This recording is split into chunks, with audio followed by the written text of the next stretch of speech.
No power, no pew-pew. One of the most basic but also most important accessories for AEG Airsoft players is the battery. They are available in several capacity, build type and voltage options.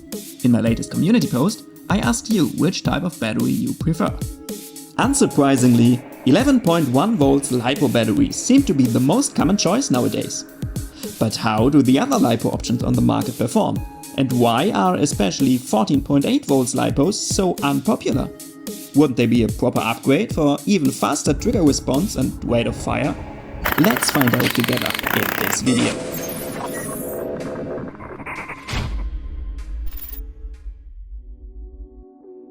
In order to understand why most people want 11.1 volts LiPo batteries on their AEGs nowadays, let's do a quick dive into airsoft battery theory. 7.4 volts LiPo batteries are the mildest option you can get. Still powerful enough for most AEG motors, their potential for premature wear and tear and a lot of heat development is relatively low. Even older replicas without a MOSFET or ETU will be able to handle them, but they are not the fastest option you can get. With 11.1 volts LiPos, you will speed up the RPM of your motor significantly, resulting in a faster trigger response and rate of fire in full auto mode.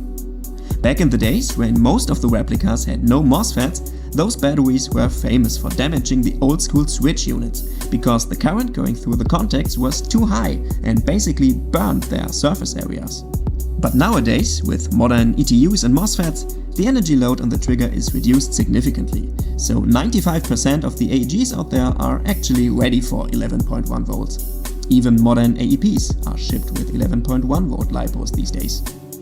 I'd quickly like to share those basic key attributes of a LiPo battery with you that are useful to know as an airsoft player.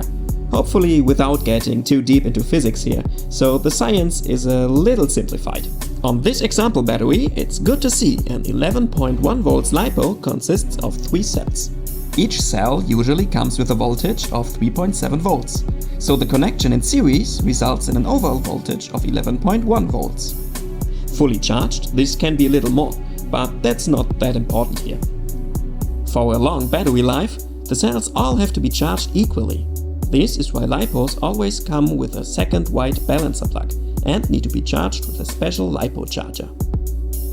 The milliampere hours or mAh rating on the battery tells you about the capacity. The more mAh, the more shots you will get out of it.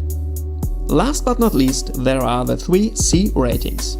Those tell you on how much amperes the battery is allowed to be discharged constantly, discharged in peak and recharged. Going more into detail here would lead us too far from our core topic. If you have any questions on this, feel free to ask in the comments. I'd be glad to help you out. The cool thing about the series connection I told you about is that you also can combine 2 batteries by yourself. For example, to make a 14.8 volts LiPo out of 2 7.4 ones. All you need is a series connector adapter piece. Wow! Especially if your local airsoft shop does not offer 14.8 volts LiPos, as it is the case here in Germany, or if they are just too expensive. This can be an interesting option if you want to max out the speed and trigger response of your replica. But be careful. Make sure you know what you're doing when experimenting with batteries in order to avoid short circuits. Even when you're doing everything right, you're taking a higher risk to damage your replica, because many manufacturers do not intend the use of 14.8 volts. Your motor can heat up faster, the MOSFET could suffer, and in the worst case, the sector gear could complete its rotation before the piston is back in its original position, which could shred the tooth rack. You're still interested how a 14.8 volts LiPo will perform in comparison to 11.1 and 7.4 volts? Okay, let's take a look on 2 of my AR-15 style replicas.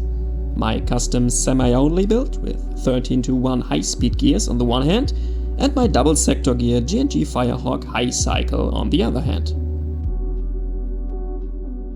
Here in Germany, airsoft replicas on a muzzle energy larger than 0.5 joules are not allowed to shoot full auto. This is why many airsofters over here try to optimize the replica speed to come as close as possible to full auto. As you will hear, even with 7.4 volts, my AR-15 has some nice trigger response and is not really to blame for being slow.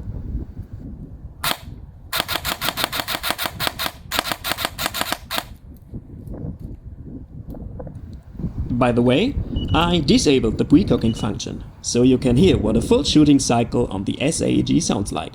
Let's compare to 11.1 volts now.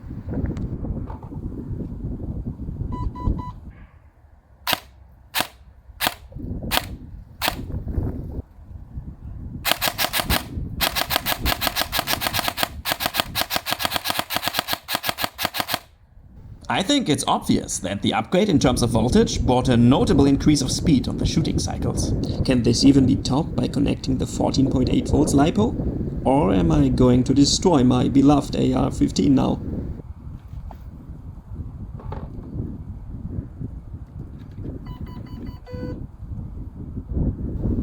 Okay, good news. The replica is going to survive the test. Bad news? The installed gate Aster does not allow me to use 14.8 volts after it detected overvoltage. This is something you do have to calculate in when doing such experiments. Not all ETUs are compatible to 14.8 volts. However, I'd still like to show you the difference between 7.4 volts and 11.1 volts directly after each other.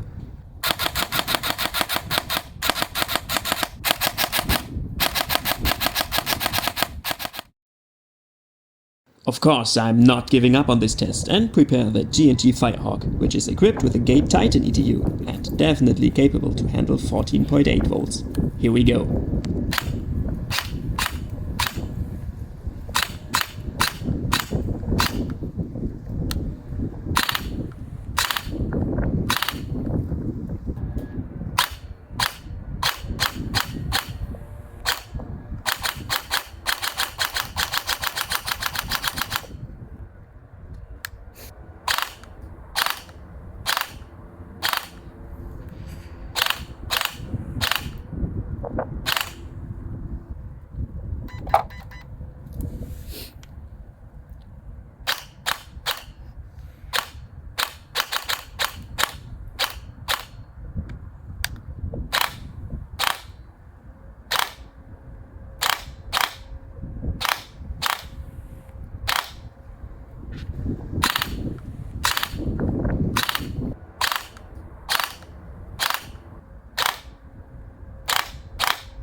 After you heard the difference of each battery type on semi and burst now, it is time to see the actual difference in the full auto ROF on the chrono.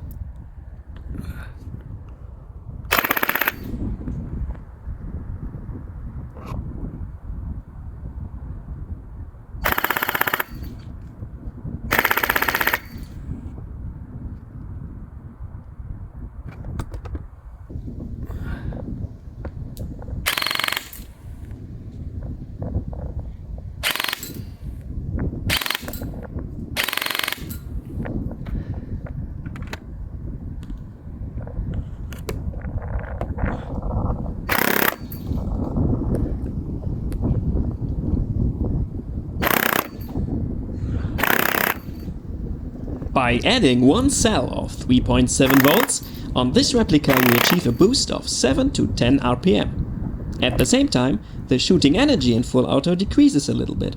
I'm not sure why this is the case, it could also be a measurement error.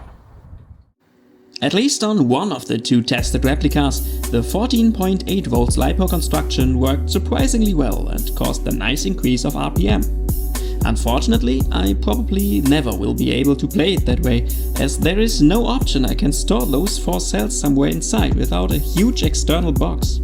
Also, the higher risk for tearing internals, the problems with some ETUs and the probably decreasing energy will make me personally stick to the 11.1s. However, it was a lot of fun to find out more about the 14.8 volts option. What do you think about those high voltage batteries? Have some of you tried to go even higher in terms of voltage? As always, I'm curious for your comments. So long, have a good one.